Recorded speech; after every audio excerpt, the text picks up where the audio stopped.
Pokemon Ruby and Sapphire were released about 19 years ago at the time of making this video. Despite the fact that Pokemon was still in its early days, the legendary man himself, Marriland, was already making guides for these games. So today, I'll be continuing the trend of beating Pokemon games while using Marriland's walkthroughs. Now right off the bat, I can tell that this walkthrough is significantly different than any of the other ones that we've looked at. For starters, the entire thing fits on one page of the website. I also noticed that for this guide, Marriland primarily focuses on what Pokemon, moves, and strategies will be most effective at certain points in the game. Because of this, I'm assuming there won't be as many fun facts as we've seen in the other walkthroughs, but who knows. As always, I'll be following the guide as closely as I can by catching Pokemon that Marriland recommends, taking the same route through the game as the walkthrough, and grabbing any specified items along the way. Also, if you enjoy Pokemon content like this, then be sure to hit that sub button, as 74% of you guys who watch these videos aren't subscribed. It's free to do, and you can always change your mind later on down the road. Anyways, without further ado, let's beat Pokemon Ruby the Marriland way. We began our adventure like any other playthrough of Pokemon Ruby, as I called myself TQ, moved into our new house, and met May, who is apparently the only other person in Little Root Town to have a bedroom. I chose Mudkip as our starter because you just can't go wrong with Mudkip. I named him Skippy before taking on May, who was a piece of cake. In the early routes of the game, the guide recommended to catch a Zigzagoon and a Wingull. I called the little raccoon a Swiper, and the annoying seagull mine, in reference to the obnoxious seagulls in Finding Nemo. It seems that we'll be playing through most of this game pretty safely, as Marriland already told us to get Swiper and Mine up to at least a level 6, and our starter to at least a level 10. I can't complain though, as this is exactly how I used to play Pokemon games when I was younger.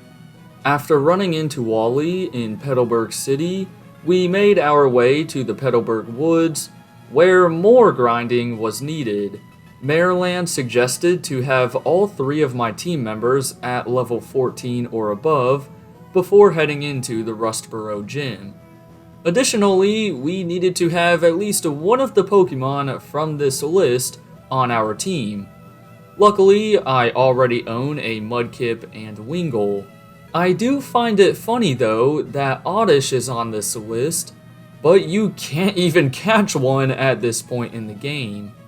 Anyways, Roxanne was an easy sweep with the water gun, but afterwards, my boy Pico was in trouble.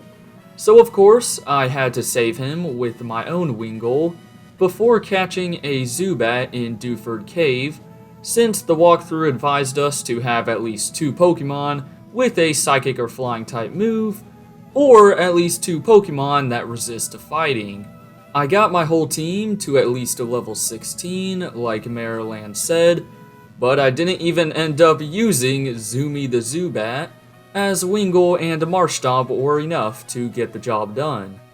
While delivering the letter to Steven, Marriland listed off some Pokemon that can get Flash, but once again, Oddish and Gloom were on this list, even though you don't have access to them yet.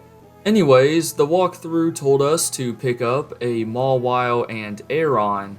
I don't really see why we need both, as they share the steel typing, but I suppose I'll stick with Chain Chomp the Mawile.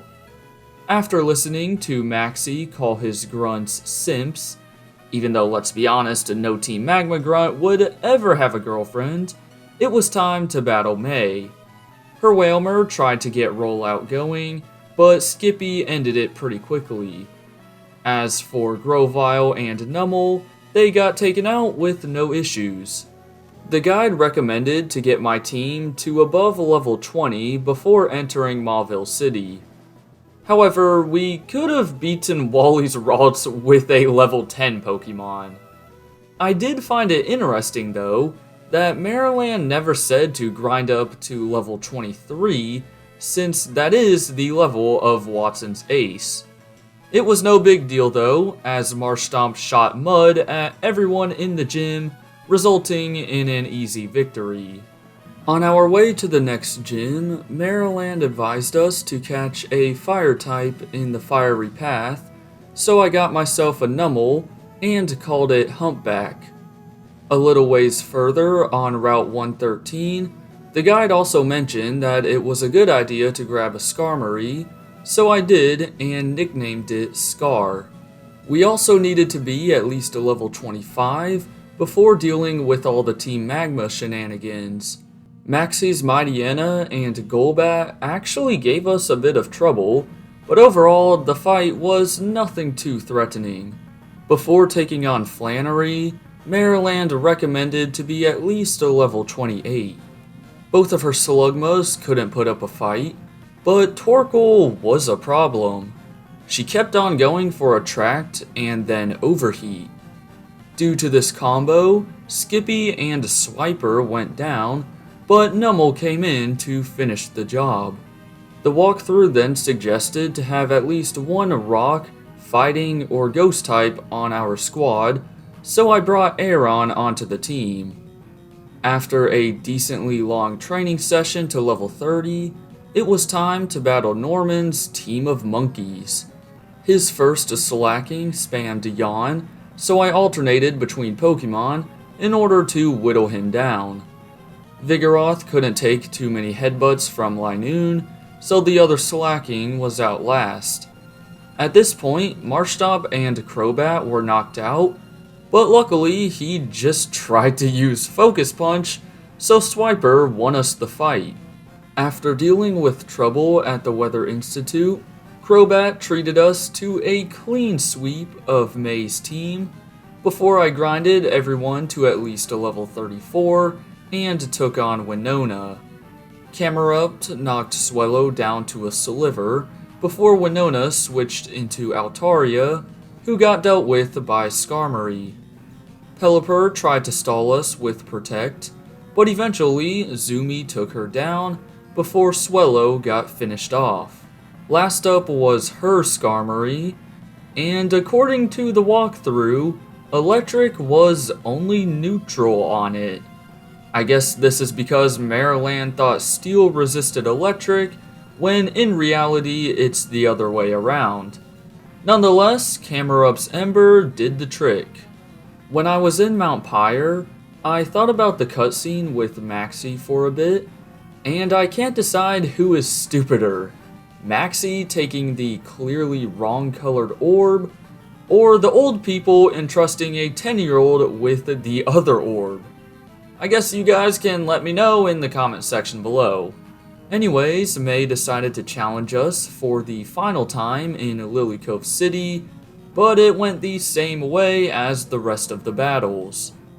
As for Tate and Liza, it was a pretty easy win. Sure, a couple of my Pokemon did go down, but a 6-on-2 battle is very hard to lose.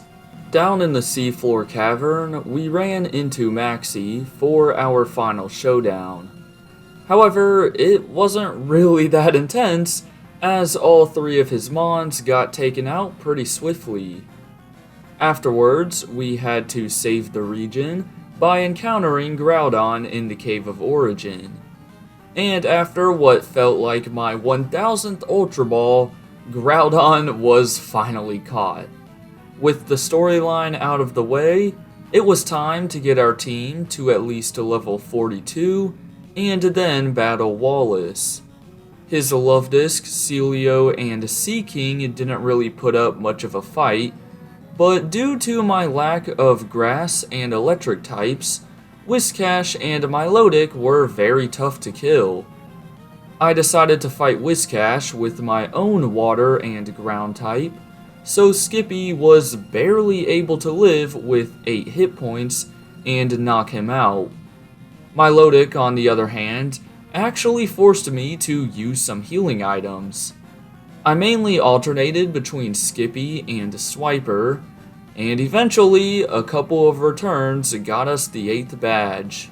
In Victory Road, Wally was ready to show us the improvements that he made to his team. However, Roselia and Magneton both got one shot, while Gardevoir and Delcatty didn't really do much.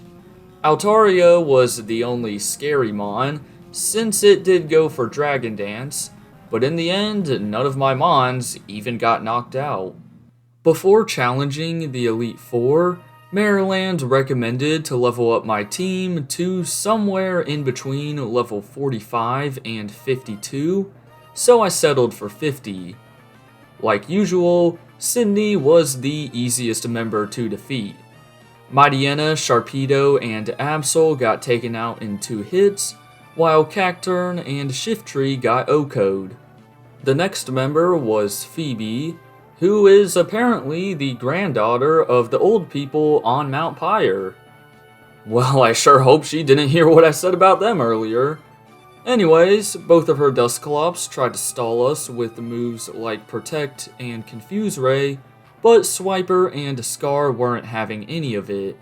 I should also mention that I taught Shadow Ball to Linoone, so that helped us out with Phoebe's first Banette, while Swampert dealt with her second Banette, as well as Sableye.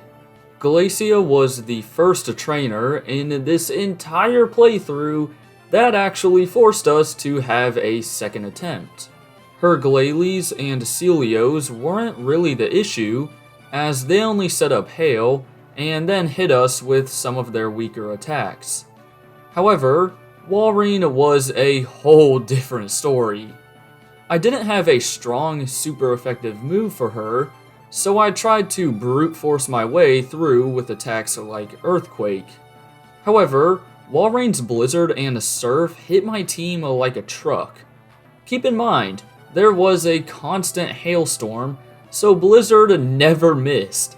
It came to the point where I stalled out her Blizzards and Surfs by using Hyper Potions, so it was a battle between Skarmory's secret powers and Walrein's Body Slams. After an eternity, we hung on with 33 HP and finished off the fight. I gave the TM for Ice Beam to Swampert, so the battle against Drake wasn't so bad. I did let Crobat take care of Shelgon, but besides that, it was the Skippy show. A few Hyper Potions were used here and there, but overall, we got the victory without too many problems. Last up in the gauntlet was the man himself, Steven.